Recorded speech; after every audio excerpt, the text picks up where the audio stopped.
The film you are about to see is a dramatization of events that occurred in the early 70s in the hills of Rockton, Pennsylvania. To better explain the events of this film, the producers have included actual archived film and video throughout this film. This footage was acquired by Stacy Peterson, granddaughter of Frank Peterson. He personally archived over 15 hours of film and audio during the time of these events. All dramatized scenes are supported by archived film, audio, photographs, personal diaries, or as related by Frank Peterson himself in his home videos. In the end, what you believe is for you to decide.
Since you've seen one?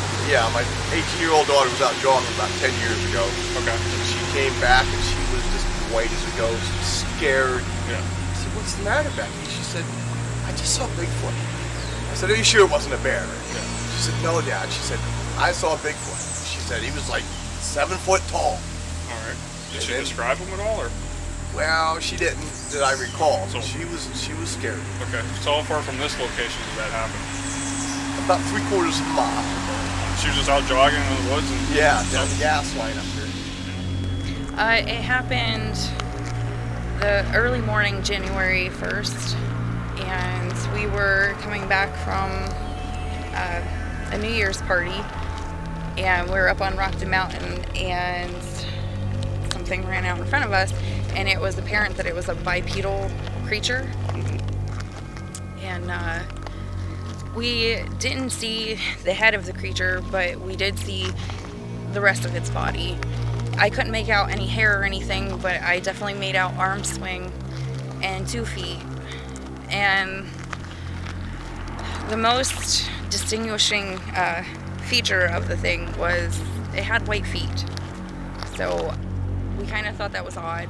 And when you guys looked in your rear view, you didn't see anything? Oh no, it was gone. My husband said that he thought it looked like it wanted to slow down when it got to the wood line. Yeah. And he said, well, maybe it's peeking out at us or something. And I said, I don't care, go, just keep going. And I didn't want to be here. Anything at all, no sounds for like maybe a half an hour, a good while. Then it threw a rock from that direction. You can see how thick this is. Somehow or other, that rock traveled without hitting any of these branches and deflecting off of anything. It's the most amazing thing. And it landed right here. Like if you would have drew, like, say, a 10-foot circle around where our fire was, it would have landed within that circle. You could hear the rock clipping the leaves as it came through the trees. It sounded like it must have came from 50 yards away. The rock was probably about like that size, maybe like the size of a walnut, maybe bigger, a little bit bigger. And it was quiet again for a while, maybe like a half hour. My friend Steve, he said, you know what, I'm gonna find out what this thing is. I'm gonna go up there. And before we could talk him out of it, he took off going up that direction. And he said that he came back about 10 minutes later. He said whatever it was outdistancing him easily.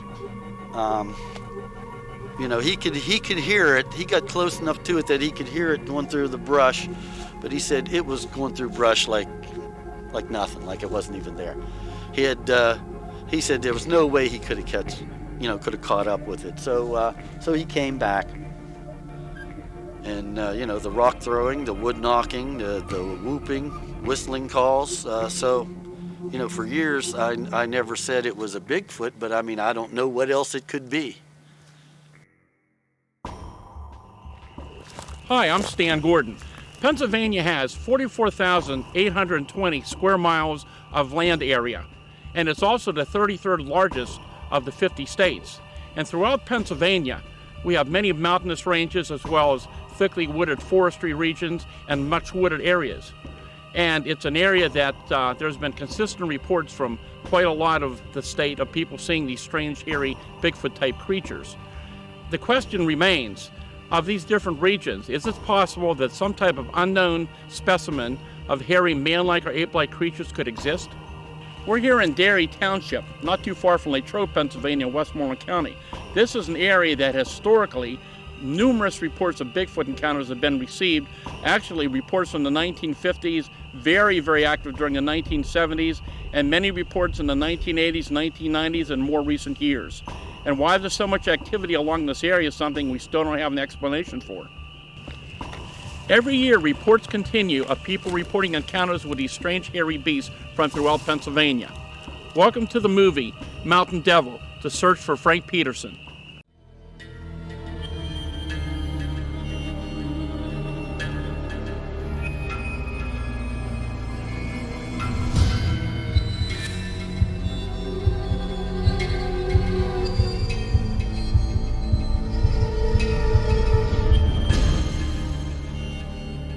I'm Stacy Peterson, and my grandfather was Frank Peterson. Back in the 70s, my grandfather and a friend of his, Randy Wallace, had an encounter with a wild man or creature. Most would call him Bigfoot.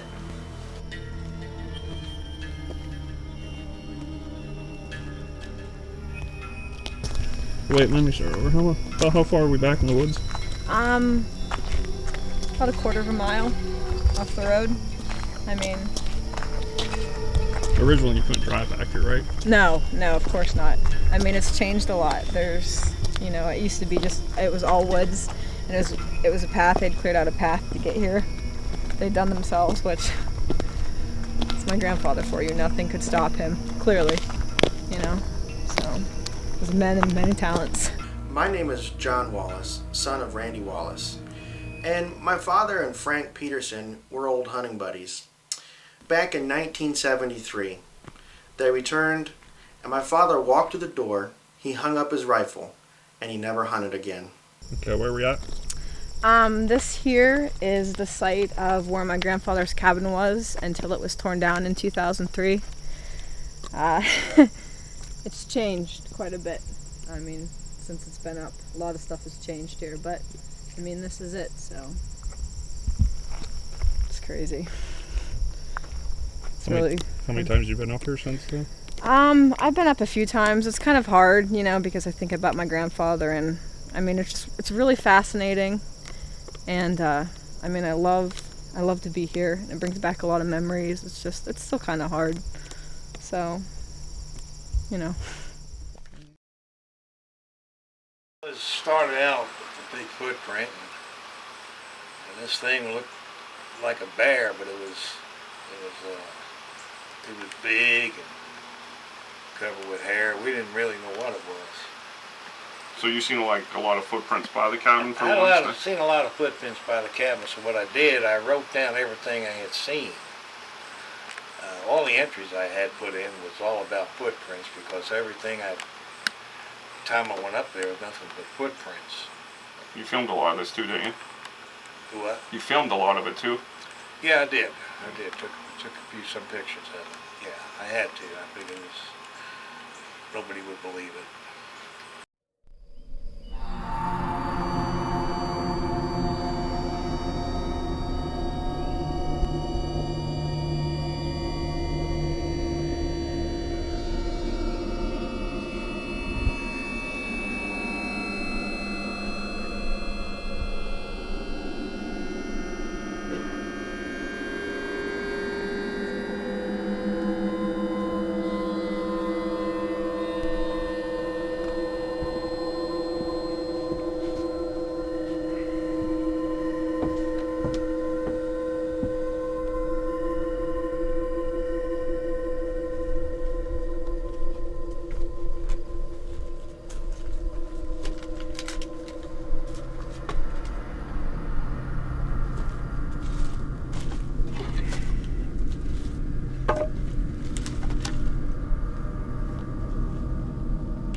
Journal Entry 1. This evening I found a large footprint out back of the cabin. I cannot explain it, nor have I ever seen anything like it. The footprint looked human with 5 toes, but it measured almost 18 inches in length and almost 7 inches wide.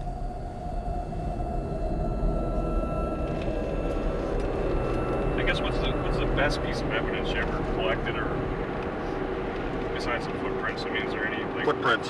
any hair samples or anything like that? We found some unusual hair samples, but there's nothing, you couldn't really identify what it was. You'd see a hair here, hair there, but you really couldn't get anything out of it DNA-wise. But our biggest thing is footprints. That evening. Yeah. That night we came out and we walked all this. We looked for footprints and stuff. Yeah. And we didn't find anything. There was nothing on this trail. The very next morning we woke up and it was about 6 or 7 o'clock in the morning. We took the same walk down and through here. Yeah. And sometime during the night, Yeah. something walked this trail up and through with its bare feet. Now, I mean, I guess you could say they looked human, but they were odd shaped. Like the toes were all bent up, and it was just a real goofy looking toe. And they were elongated too. The foot was only about 12 inches long. And what do we measure that stride out to be? Something like 3-4 feet, something like that. In between each. I think it was about 4 feet in between each and stuff like that. Print. But I got to follow them about a mile back in. They were lined the whole way across this, all of them. And then every now and again, if you walk, I kept on walking that back in there. I kept on finding them, just here and there in the softer mud and stuff like that. But in this spot here, there were probably about, I know, if I can remember right, about 10 prints going across here. As we're searching, as I'm looking down on the ground right before we're ready to leave, I come across this very unusual footprint. Strangest footprint I ever saw. It's 13 inches long and 8 inches wide and 3-toed. It was very well defined. When I found the footprint and the boys were out there and they were all amazed at what we had seen, I got on the radio, called one of my associates, and he came out and we took measurements of it and took photographs, and then we made a casting of the footprint. While we were out in the field investigating this footprint and this report, we got a report on our radio that one of our investigators north of Pittsburgh that morning had been investigating an incident where a creature about 9 feet tall looked into a window, and the police had found some very large footprints in the area. So that was the beginning of this big wave of Bigfoot reports that began to occur throughout Pennsylvania, which actually continued to 1974. There are many reports, even daylight. I mean, one afternoon we had the fire department bloodhound team out searching for the Bigfoot, where these 2 guys saw it crossing in daylight, crossing the tracks down there. And that night we had to take the search party with the bloodhounds off the Bigfoot to go out and look for a little boy who went looking for Bigfoot and got lost. I think we possibly could be looking at. I see some footprints going up the side of that hill. Right through the dead center between that power line. What it is, I have no idea. Actually, if you look right up above where the prints are at, there's another set of prints going up alongside there too. So there's 2 sets of prints going across there. Is it something? Who knows? Go take a look.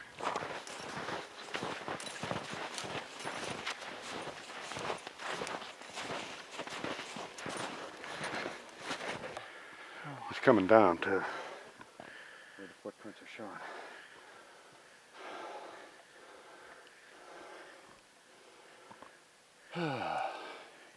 They look pretty big from down there. Yeah, they do. If you look at it like that there, they look big. Yeah. But he's hitting it slid. Freeze.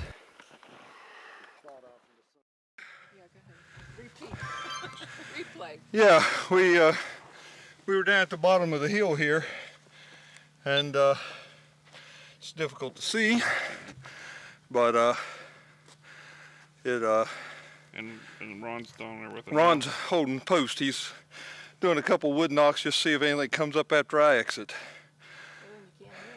Let's go take a look.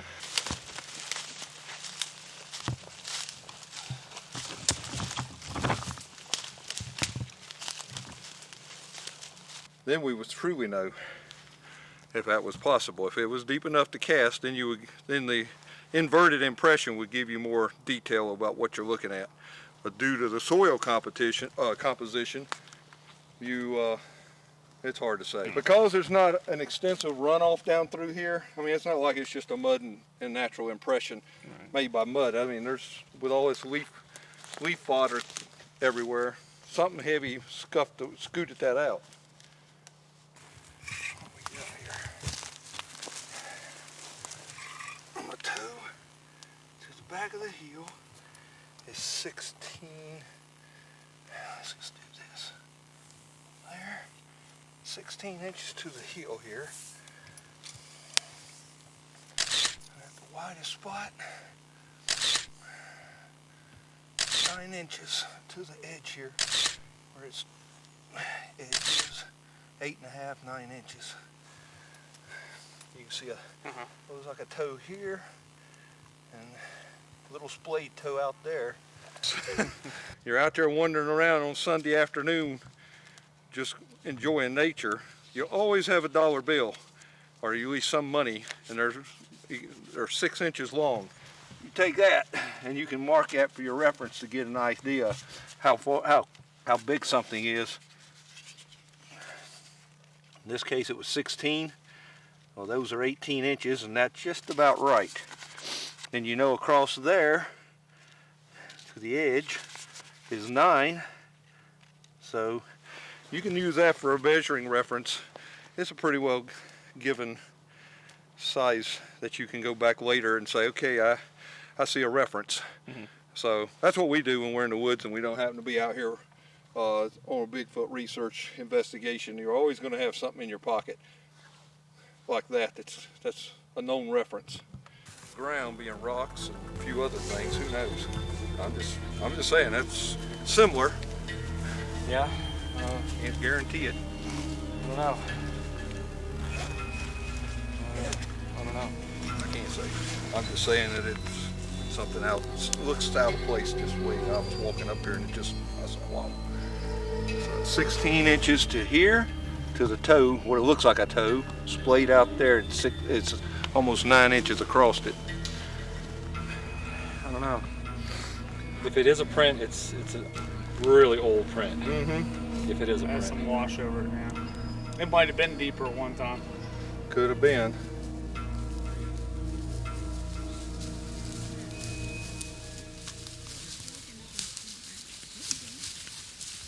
Back into here where the heel almost would look like what would be a heel, and up in here maybe where the front of the toes were. I mean, if it is something, if this is an impression, which I believe it is, it's about that. Here, Curry. See what we're saying? He's saying maybe possibly a heel. And up in here, we're looking like 13, 14 inches, guys. About 14 inches. Let's have a picture of that, Ron. Yeah. Fine. Yeah, very good, Vaughn. Up a little more, I think. This way? No, up this way. Up this way. Right there, yeah. Almost 7 inches. Okay, so you're 14 by 6.5, 7. Right here, yeah, I see what you're saying. This will be the heel. This will be the toes. You can almost see toes right there.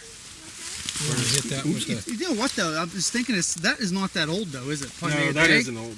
Well, there's the leaf's in there, so... Here, let me see, Karen. 68 inches. So about 5.5 foot. 5.5 feet. There's toes. Yeah, it looks right here. There's right here. I can put my finger right in it. Wow, I want to get a better. Possible toes. Yeah. Look, see, did you see that? See the ground? Oh, I just messed it up. See the ground? How it's pushed up there, like. And look, right here where the. Just think about in the back of your foot there when you. Yeah.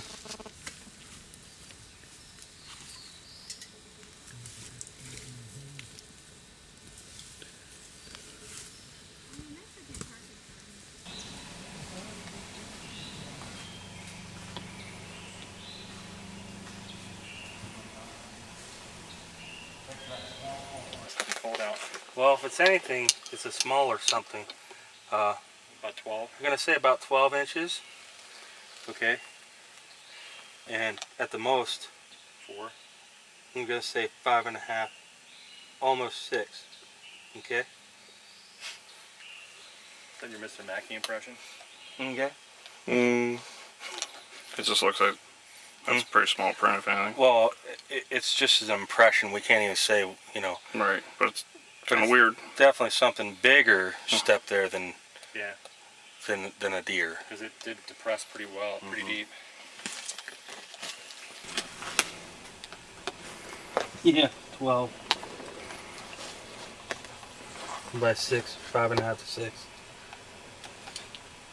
Pretty big bear. Or a person. But we're not seeing any other prints of people. No. I don't know.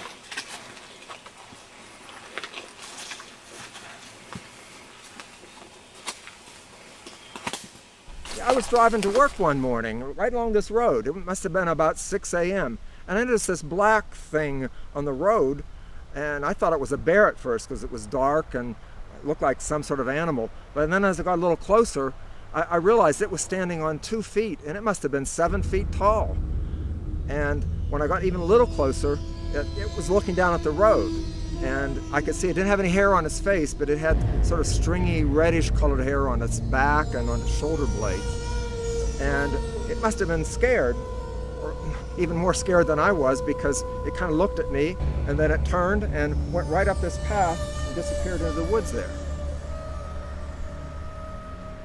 You ever seen anything like that? I've never seen anything like that, and I've seen a lot of bears off in the woods and even out in the road, but that's the first time I've seen anything that big. Were you frightened, scared? Or? I wasn't really scared. I'd say startled, puzzled by what it was. Recently, my grandmother had passed away, and my family was cleaning out her house and taking care of her estate when they had found an old military trunk stashed in the basement.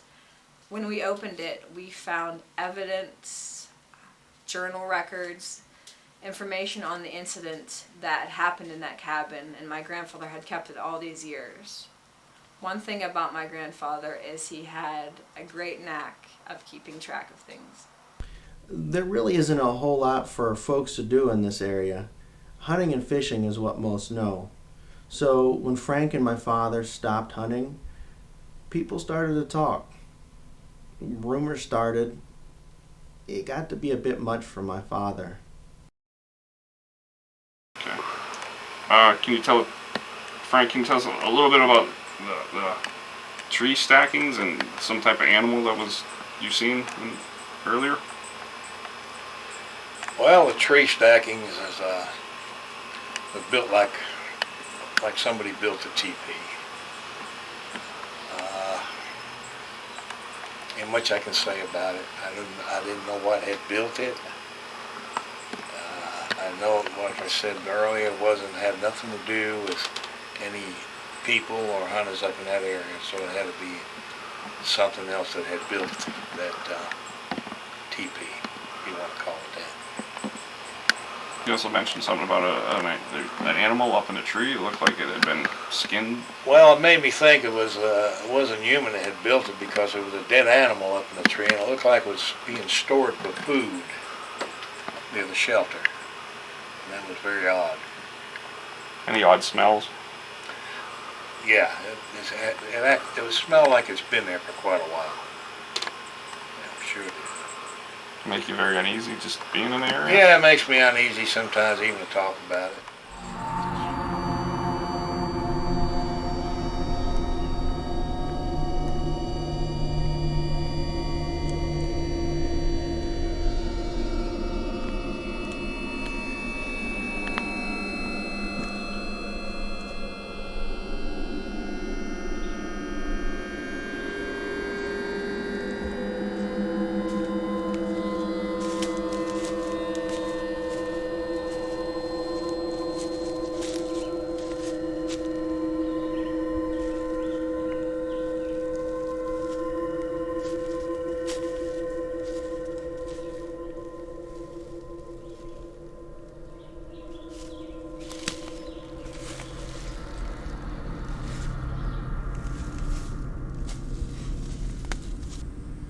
Journal entry 6. Today, while checking my deer stands, I came across a stick stacking. It was about 2 miles east of the cabin. The structure looked man-made. No other evidence of hunters in the area. As I investigated the structure, I noticed there was a foul smell coming from inside. The smell could only be described as rotten eggs. Side note, while investigating the area, I also came across a dead animal hanging from a tree limb. The animal was a small possum. Something had bit it and hung it in the tree. There are animals in the area that could have done this, but after viewing the dead animal, it does not appear so. It appears that something with hands had to have grabbed the animal in this fashion and stuck it in that tree.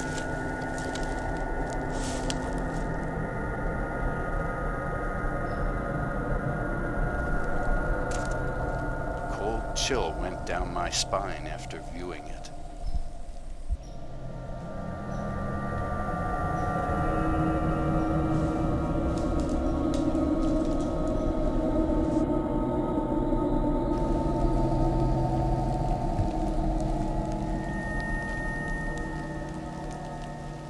They were right along this area right here.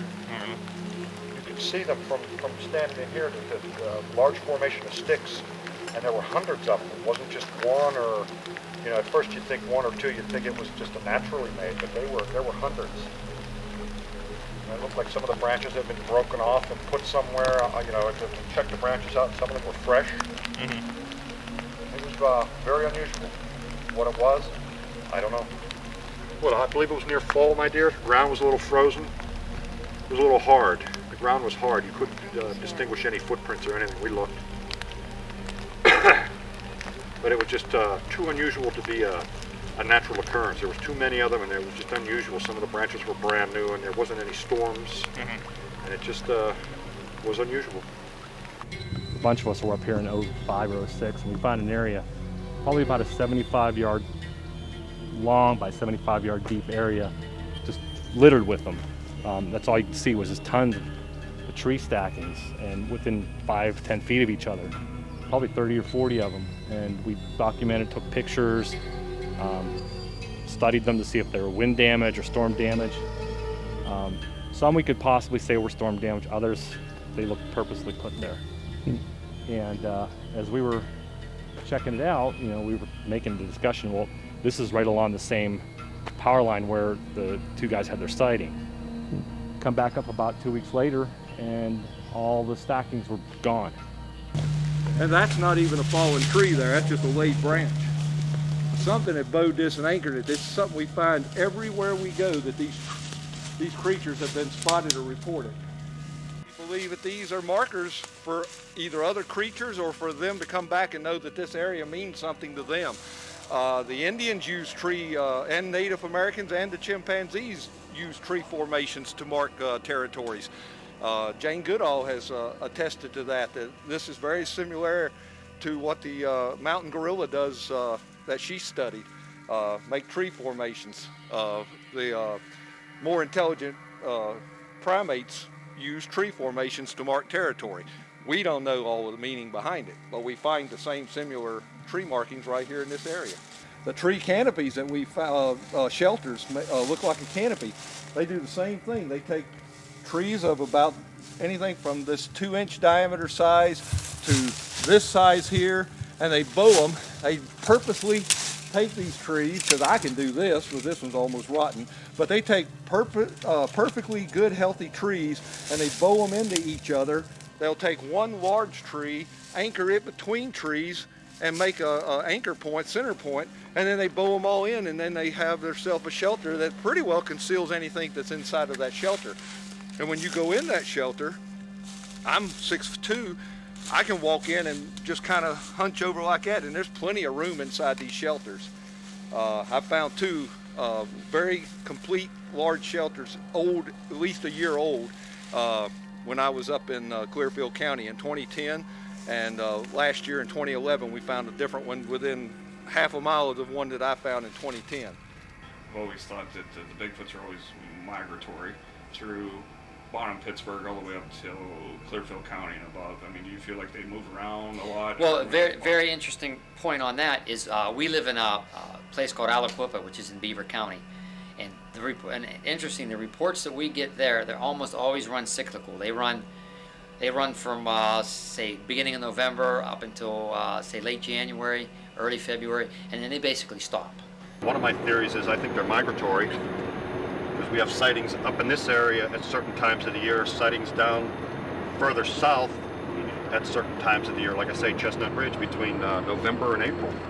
Lots of sightings. Other than that, no sightings. Up here, we've had them in the summer, in the spring, and farther north as you get up into New York, you had Adirondacks and stuff. They're having them up there in the summer. So I'm just a theory. I mean, I don't have the exact facts, or wish I did. That's a theory that we're pursuing right now. The fact that they're similar to the early man, the hunter-gatherers, and they're migratory in their travels. Yeah. Strange. And another thing that's kind of strange is now at this time, and I never heard of the X's or nothing. We just happened to see them and thought, wow, that's kind of weird. Yeah. But on Facebook, they've been popping up on Facebook. Everybody's finding these X's. Have you noticed that? And this isn't like where someone would actually look and see it either. You know, it's not like some kids came out here and said, let's make an X, see if people find it. Yeah. You know what I mean? Yeah. It'd be more towards the road there. Yeah. Mm-hmm. It's freaky. So I don't know. I really don't know. He was fishing right over about that area right there and saw the figure standing up there as he was fishing, and thought it was another guy fishing up here. And there was no other cars parked up here, so he yelled out to it and didn't answer. And he was watching it as it was bending over and splashing water, and it would stand up, and it was doing it repeatedly. And eventually he got curious and started walking towards it, and he called out to it, and he got close enough with a flashlight in its face that he could see it was some kind of creature. And it put the typical arm up to block the light, and it just turned and walked away. And he said his reaction was he wasn't terrified or scared, more kind of like awestruck. What kind of animal is this? But that happened in 2007 out here, and he was an Iraqi war veteran, injured war veteran. So this is where you seen the creature? You were out here? I was. It was standing over there at the edge of the woods. Can you describe it to me? Like, what did it look like? Or? Well, at first I thought it was a bear standing on its hind legs, and I just watched it for a minute. But then when I really studied it and looked at it close, I realized it was just some type of tall, dark creature, but it was all covered in hair. What, was it like looking at you, or? It just stood there looking at me for the longest time. What did it do after you seen it? Well, needless to say, it scared the hell out of me, so after a few minutes I just ran back into the house and it ran back off into the woods. Have you seen it since? No, well, not really, but several days after the sighting I just felt like something was watching me from the woods, and I still feel so uneasy about it even today. You don't like being up here, do you? I don't know, it's kind of intimidating, you know. It just changed my grandfather's life, so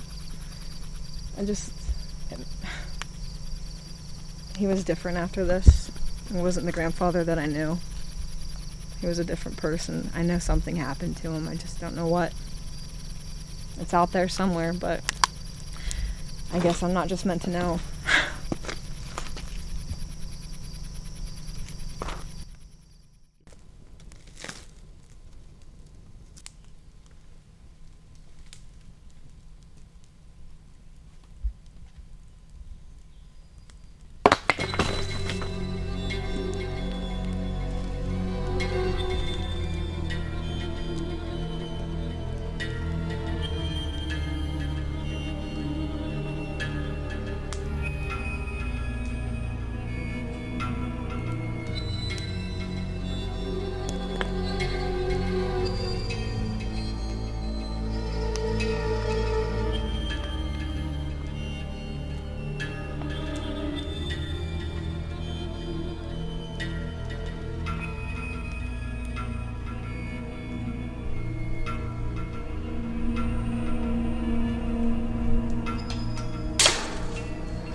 Journal entry 13.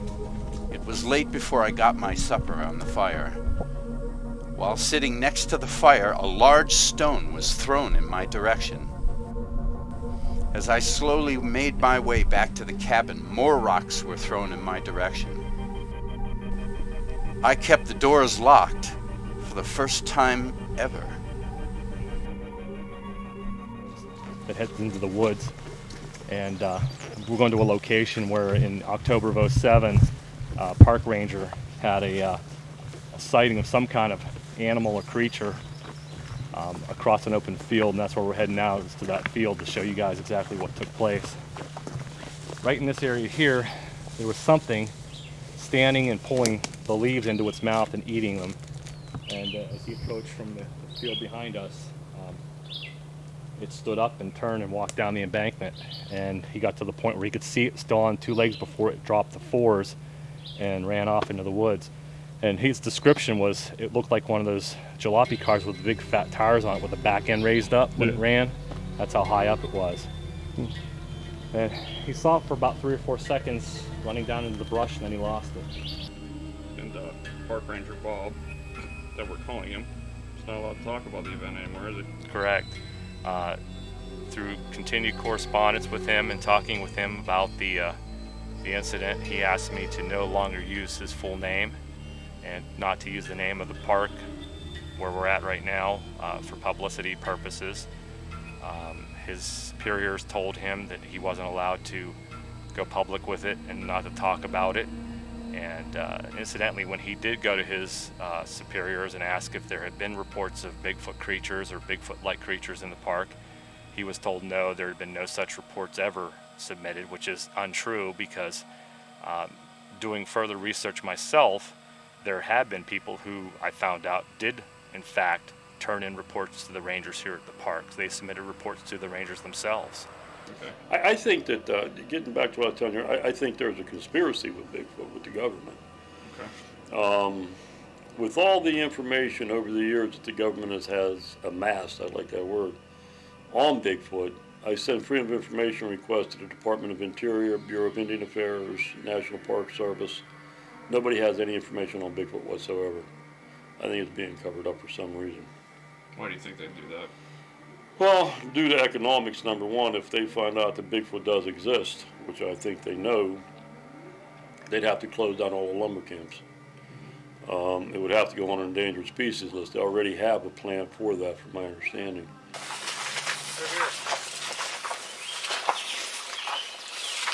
I mean, there's no evidence of any hair or anything in there. Bunch of lost ones. It's definitely twisted. These are the same trees 3 years ago we looked at, right? And had hair. This one. No, this is a different one. No, but it was one of the trees over there. Those are up there. They're up there, and there's this one, and then this one here has older twists on it. But they were never like that. Because when we came down here, we found the first couple of trees up on the front of the field. We looked at these other trees, and none of the other trees were damaged. Just the two were, the one right there and the one next to it. Now that one's damaged, that one over there is damaged, and then these 3 back through here. Could be a bear. I don't know. Why would a bear come up and just break certain branches, though? If it is twisted, then something with a thumb had to have done it. Yeah. And it could be people coming down here to mark their area so they don't forget, but you know, I mean, how many times do you need to mark it? Yeah. That could be bear. I really don't know. They're pretty long. Oh yeah. No, the white tip on it. Uh-huh. We found them like that before. Can you see it? But you can see it has like a sort of a whitish tip on it, right down in through here. And no, I'm no hair expert. I don't know what it is, but it's definitely a hair off of something. Looks a little long for bear, to be honest with you.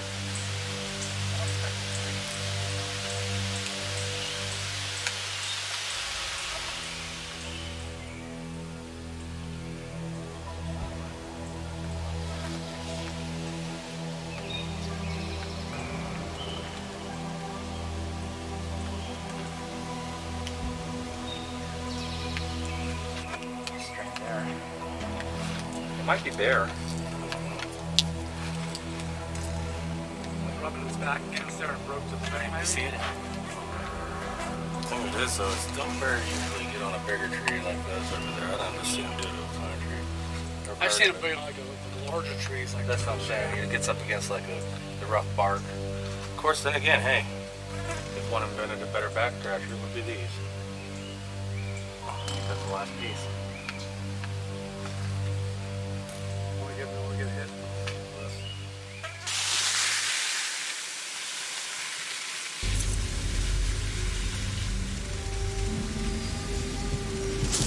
Here's the bone pile we drug out. We drug out enough, you know, that's at least we figure that's 3 to 4 deer that we drug out of there. Jaw bones, back bones, vertebrae, leg bones. That's all the bones. There's a whole pile of them there. It goes pretty deep. You'll have to get Eric to send you the pictures if he hadn't already done it. We had them on blue poly tarp. He's at the bottom of this to the right. Down there. That's where we found the bones. If it's still burning, how about grabbing that for me? You want to get down there if you can. If it's clear now.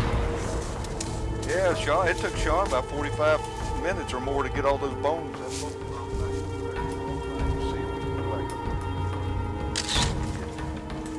Back in here. There's another cave area down in there. I didn't even try that. It goes back in there. You can see it back around the corner there for a little bit. Vertebrae. Whoop. Another vertebrae. No, that's head. When I was here last March and found this, something was occupying it. I didn't come down because there was big piles of scat right here at the opening. What kind of what would it look like? It looked like bear possibly, or no, it wasn't a pile. It looked like a turd. It looked like big turds or something. And I said, I don't know what's in there. Here, you want help? Oh, no. I haven't really explored this area that much. Could easily be another one. At least one more bone. It looks like the skull, top of a deer skull in there. Looks like it's the top of a deer skull right inside the entrance here. Although I got a hard time believing that a Bigfoot would be able to squeeze back in here. Oh yeah. It almost looks like a rock, but I went back and checked it out. I didn't move it or nothing. That's exactly where it was.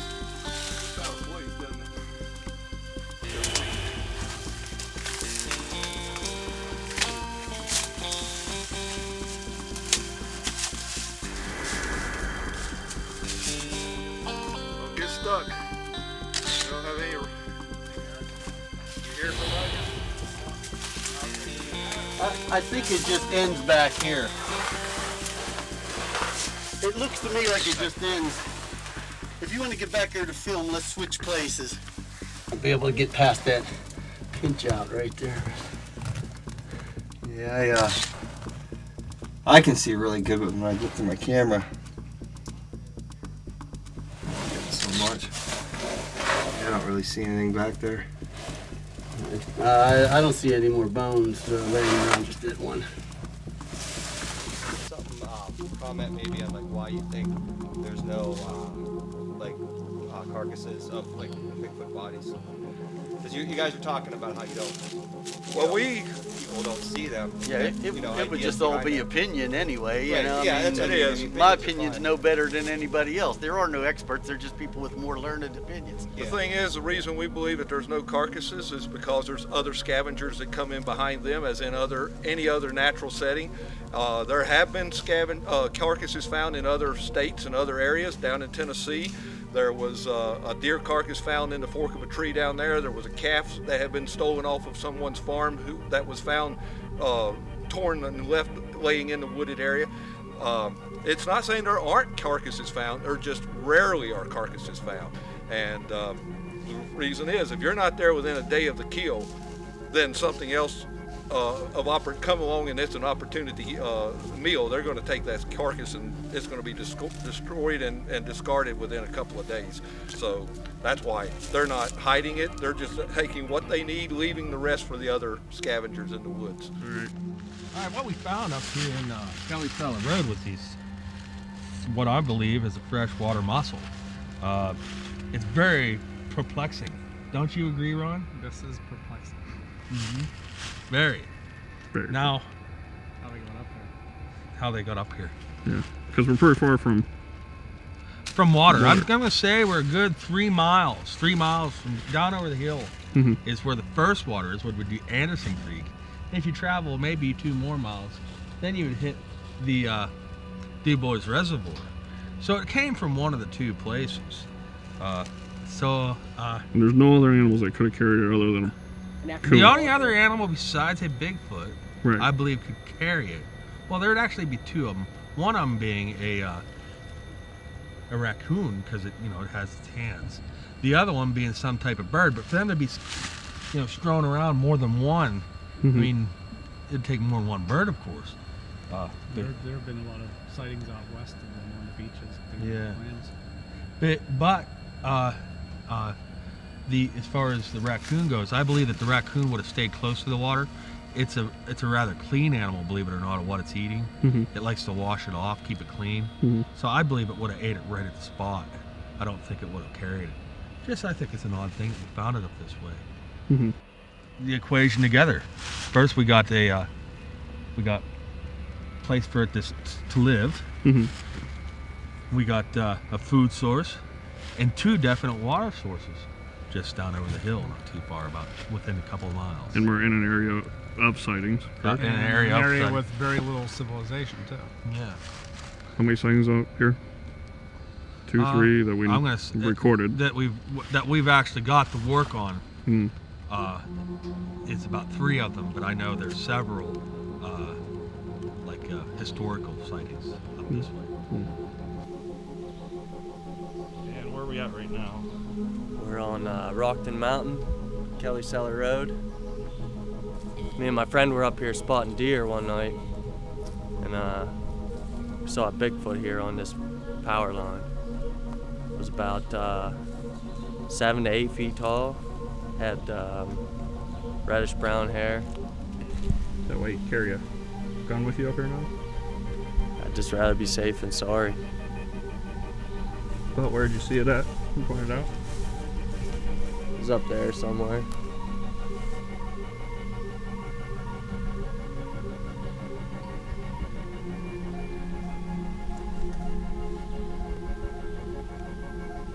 Did it freak you out? Yeah. I don't really like being here right now. You want to go? I would prefer.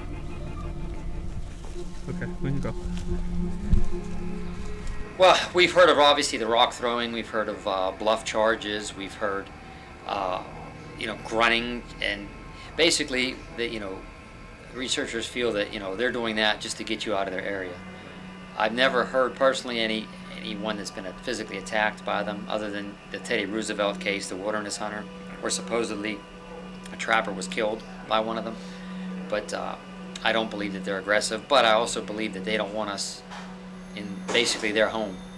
So if they are indeed a wild animal, then they can be very unpredictable. So it is possible, although it's so far the evidence suggests that they aren't. I actually started investigating Bigfoot back in the 1970s when I was a police officer down in Fayette County, Pennsylvania. A lot of footprints, a lot of screams, but never saw one. A lot of eyewitness testimony at that time. This was doing flap that back in 73 to 75. That's if you ever talked to Stan. He was big then. This is the pink box. People have seen these before. And the reason it's pink is because it's my girlfriend's stepdaughter's. Is she aware that you took it? She knows, yeah. She doesn't use it anymore. And you plug your iPhone in here. Through YouTube, I put the baby cry sounds, plug this in, turn this on, and it's like a loudspeaker.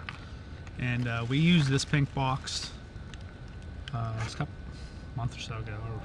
Yeah. And we brought something in. We don't know what it was. We didn't see it.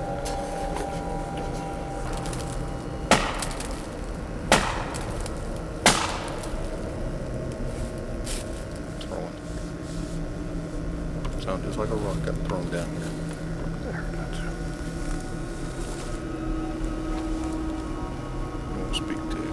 We just heard something like it got thrown. We think we just heard a knock or a rock got thrown. Yeah, we're having the same thing happen over here.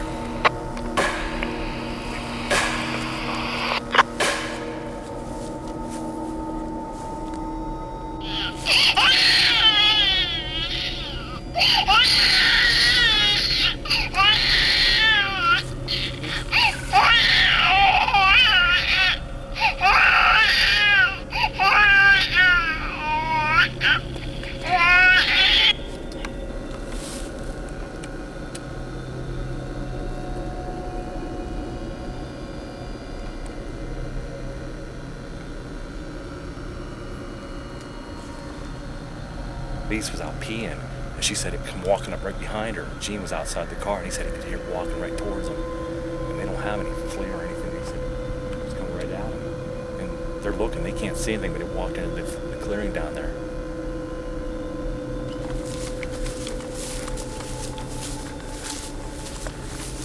I can tell you exactly where it was. And then in 30 seconds, it was like, like the driver's side of my vehicle straight down.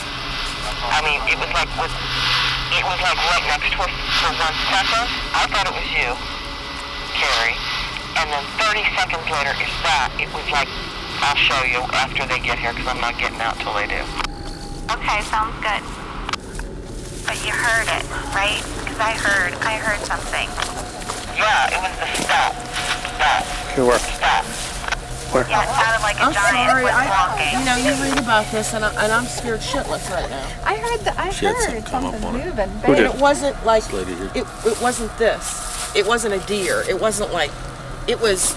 This is what it's. That's why I said turn around. I thought they were slamming their door open and shut. I thought, why would they be doing that? Because I heard. Which way to come from? It was right here. And then 30 seconds later, it was over there. Which way did it come from? Right over here. Behind us. Through that way? This way. Yep. Give me a second. If something came through there, get your flare out. And I think that when I heard it was probably when it was coming over, because I only heard like 4 of them. This is good. I'm just like, hear it go away. Wherever you was at, I didn't walking on twists. It's just 30 seconds later, something was down there. I was telling you, when I was coming down the pipeline there, that's why I held back. It sounded like something was going up through there, but I couldn't. I swear I couldn't caught get a anything eye on shine the over flare. here on the way up. I couldn't get anything. It was just on for the a flare. second. It sounded like something was kind of going at an angle like that way, like away from us. Okay, I also saw your lights. Mm-hmm. Yeah, on my way up here on this side here, on this far side. Yeah. I thought I saw like a flash of eye shine just for a second. Just something walking by real fast, or? It was like no, it wasn't walking by fast. It was just curious. I was going to the bathroom. I've been holding it all night. Down here with my ocean door. He was behind the door, and I heard heavy, like heavier than this. Like a giant. And I'm like, it sounded like a giant was coming. And like, you could hear the it was so weeds. Yeah, and like I'm just like this still. Did you hear it coming from out of over there? No, it was right here. It was already there. Yeah, but I heard it was like right here. But I heard. And you heard it too? Yeah. He was It was out like having 5 a cigarette. I was standing in front of the door, and I heard this snap, snap, snap. And by this time, she said, and "You I hear said, that?" Carrie. And she mentioned her name, said Carrie. No answer. Well, she got in the car. I flew in the car. I'm getting the flashlight, and I'm looking for it. I said, turn around, get in the car. And she's trying to get me to get in the car. And then 20 maybe seconds, maybe 30, there was the booming down here. I mean, that quick. You heard something going through the weeds, like boom, boom, boom. Yeah, like but something going away. Well, see, it wasn't running though. Oh, okay. It was. I mean, I didn't take it as running. Did you? Well, I don't. It was think more stepping. I don't think I heard that part because down there it went that direction, and I heard it coming past my, like almost like my truck. And see, that's what I thought. I thought it was from the other direction, from behind us. Yeah. And we saw nothing, and we And I heard, heard- and we smelled nothing, and felt nothing. It was just. It was after that second. And I don't know baby if I cry. want to do this ever again. I think by the time I screamed, get in the car, Well, my wouldn't deer it would have do it? taken off. Nothing, Duane? Nope. Okay, I'm sorry. No, no heat signatures from walking or anything. I honestly don't know what they were experiencing, or what happened to them, but something did, and it's kind of good that it was experienced by multiple people, not just one or two people. 3 people witnessed it, heard it. That area has had numerous sightings and experiences and personal encounters. I know I've personally had some experiences up there with wood knocking, rock throwing, hearing something moving through the woods up there, a rather large animal. But there's also bear and deer up there, and could that have been what they've heard? We don't know. We can't rule anything out at this point. No, you found footprints. Have you ever had rocks thrown at you? No, I know a lot of researchers who've had things thrown at them, especially some of the PBS members. I personally haven't had that happen. And like I said, I've heard things in the woods twice. I don't know what they were. I can't say they were a Bigfoot. Tree knockings? Have you ever had tree knockings? I've heard tree knockings one time. Again, if you don't see what made it, you can't say it's a Bigfoot. You have to definitely go on the straight line there. That's what does happen with a lot of these things. People jump to conclusions. Well, it must be Bigfoot. We don't know it's Bigfoot. It very well may be, but again, we don't know what it is. People ask me, "Do you believe?" And I said, "Well, I can't say I believe for the fact that I've never seen one, but I know that I've seen and I saw pictures of enough evidence that there's something out there we don't know about. What it is, I don't know. I don't think anybody knows until we actually get proof one actually exists. But I think one day, especially now, there's more and more people involved especially with the craze going on here in the last couple of years with all the TV shows and stuff. I think it's gonna be a matter of time before, just like the panda bear. The panda bear was a mythical creature. I think it was the 50s. The 50s they found him. And the mountain gorilla. Yeah, the panda bear was a mythical creature until in the 50s. I think it was the 1950s one was actually captured. Everybody talking about these black and white bears in the woods in China, but in the forest of China, and they actually found one. It's actually a living, breathing creature. There's times, I spent most of my, growing up and up to now, I've hunted all my life. I've never seen anything. So, believe me, there's times when I come out here and I wonder, okay, and it's in the back of my head, what we're looking for is just not real. But the fact of the matter, just like Eric said, the people are seeing something. And every now and again, when that little bit of something happens to us, it's just so unexplainable, then, okay, yeah, there really might be something out here with us, and that goes through my head too. But I really do, if I don't believe in Bigfoot, I believe in the possibility. I believe that it's possible. Well, of the hundreds of Bigfoot witnesses I've interviewed over the years, they have come from all walks of life, from males and females to young children, to people from all kinds of backgrounds, including police officers, people in various high positions, and these people had no reason to make up the story. But I can tell you, most of the people, even today, do not wish any publicity. Most of these people have contacted myself, and they were very concerned. Many of these had life-changing experiences when they had these encounters, because they had encounters with creatures that are not supposed to exist. And many of these people had their lives completely changed by what they experienced. I'm sure he'll remember. There's either 2 or 3 deer, and they were all together, all does, and they were, eating, grazing. And he moved, he was looking for more, and he went to the left, and there it was. And he wouldn't have even much noticed it, except it moved. As soon as the light hit it, it stooped down to try to get out of that light. And then it caught his eye, so he stopped. He went back to it, and he was holding it, and he's watching that thing, and stood up. He went back to the deer, and he went back to that real quick. As soon as he got hit it again, it dropped. It stooped down. And it stood back up, and it kind of tried to shield the light. And I don't think he exactly knew what we were up there. I mean, with that light shining in his face and stuff, I think he was more curious about the light for a minute or so, because we probably stood and watched him, sat in that truck and watched him for a minute to a minute and a half, maybe even a little longer than that. It's over that way. No.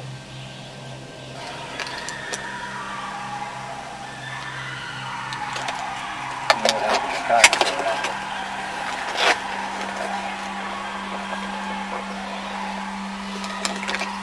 Something up there left up too.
You have to state your name for the camera?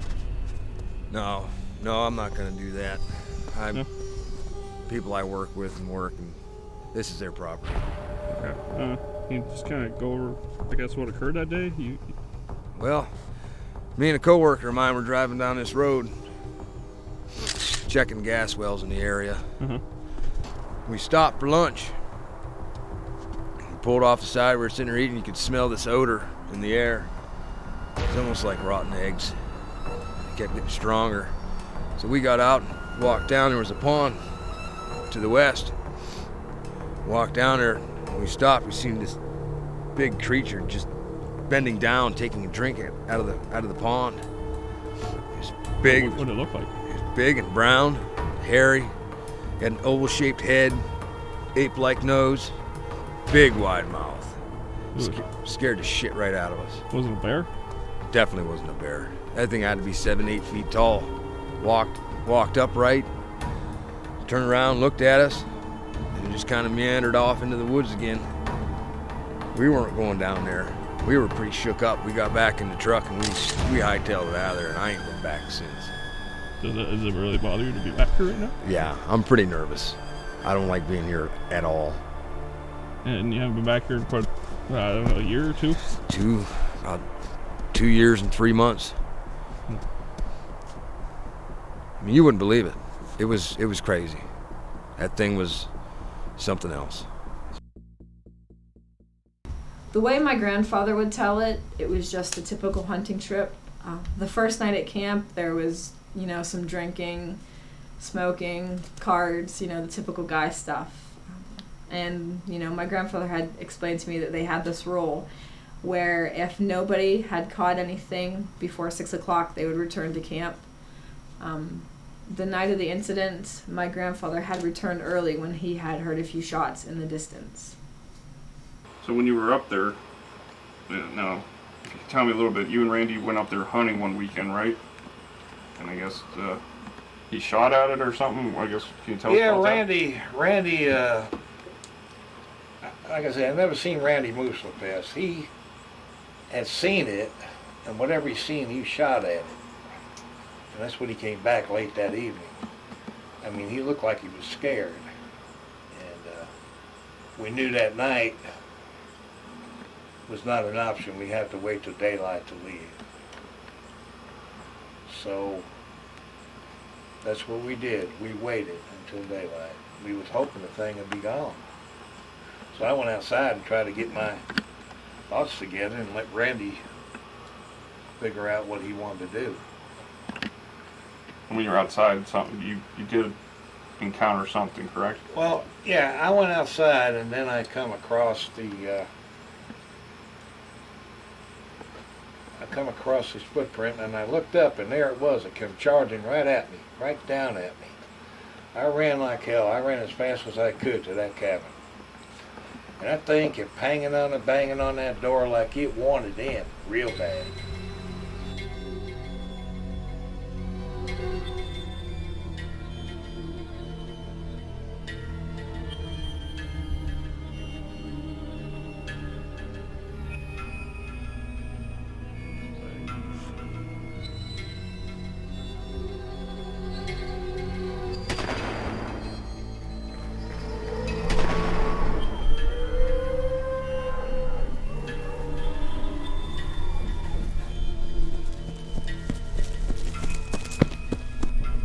What, Randy? What happened? I saw something out there, man. I've never seen it the way before in my life. What are you talking about?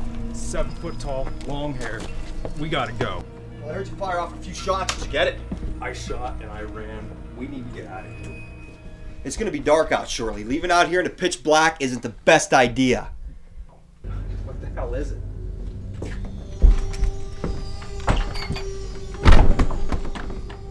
I don't know.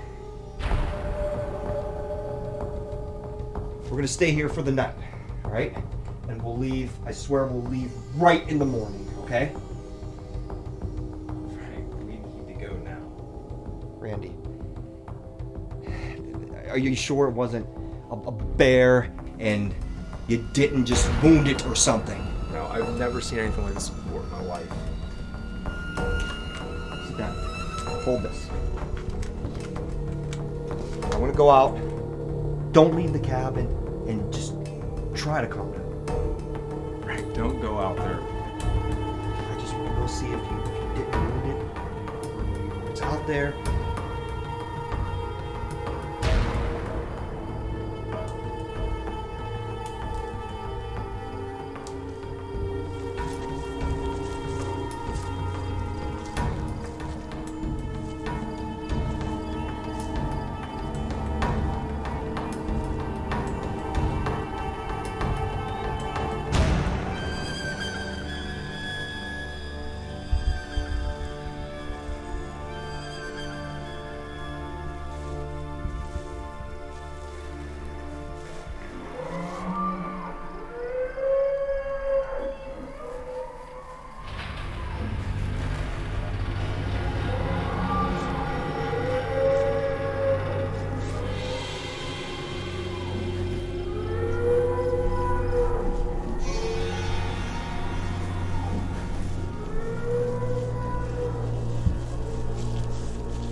See anything?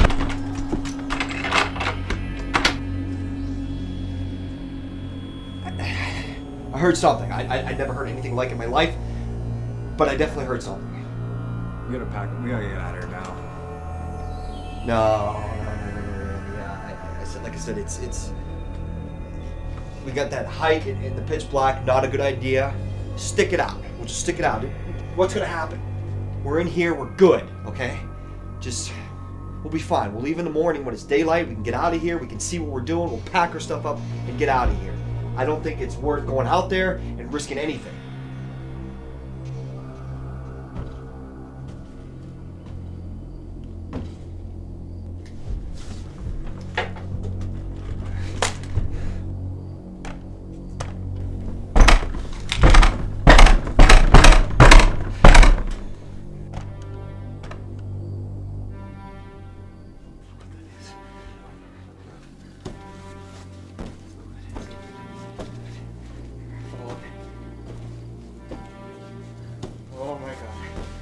Oh.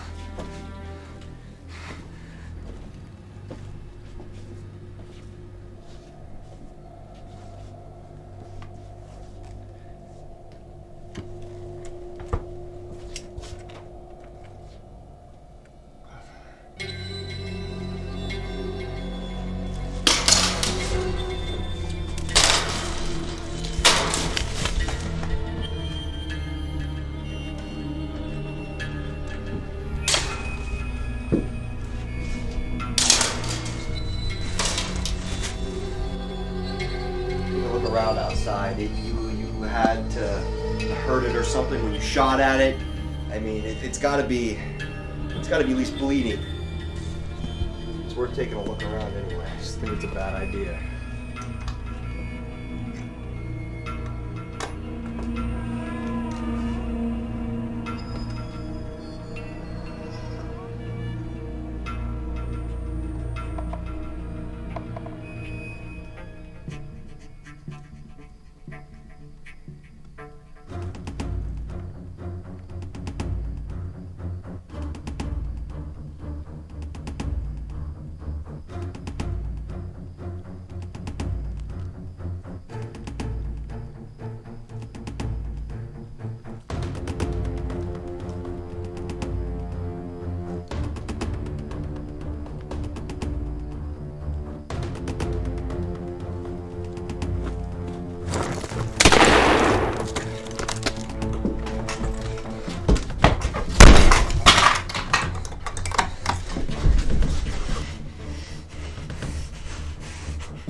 We went out that morning. We was getting ready to go. It was daylight. We was going out that morning, and that's when we seen that thing up on the right-hand side, looking right down at us. Sun's up. Let's get out of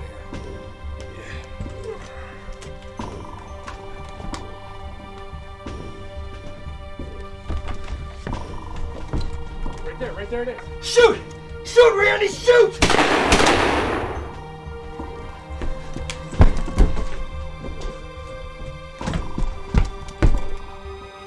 Well, me and Randy fired some shots at him. But we were getting kind of nervous because we didn't know what we were shooting at. We were scared of not knowing what we were shooting at. So Randy and I fired again, and we killed it. That's when my heart was thumping and almost jumped right out of my chest. I thought we might have killed a large man, but we didn't. We went up and looked at it. It wasn't a man. So, what happened to the thing, or? Well, Randy and I decided the right thing to do. We can't leave it there, even though it scared us that night. The right thing to do would be to bury it, even though it had scared us that night.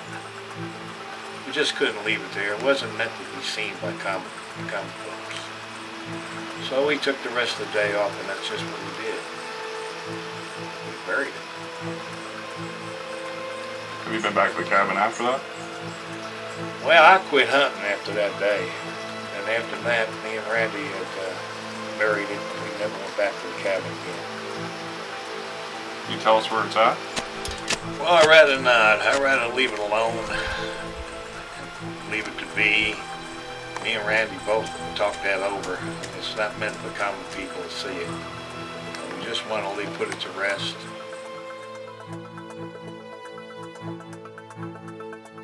And right now, where are we at?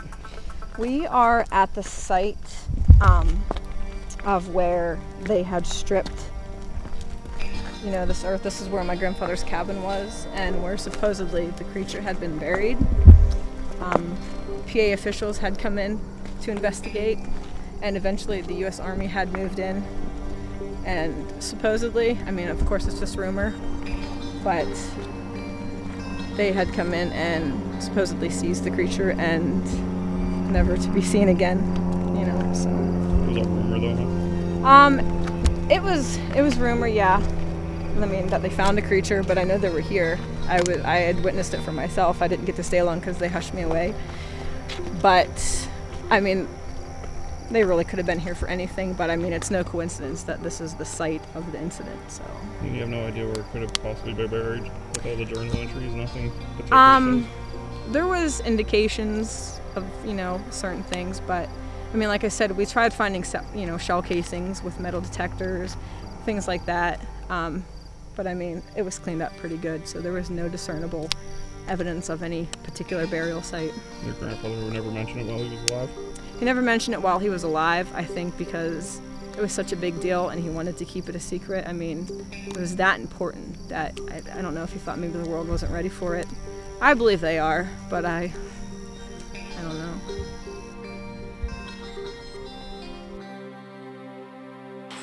It's not something you like talking about today. I really don't like to talk about it. I really don't. It's hard for me to talk about it. It makes me real uneasy. Change your life completely? Oh yeah, it changed it a whole lot. It sure did.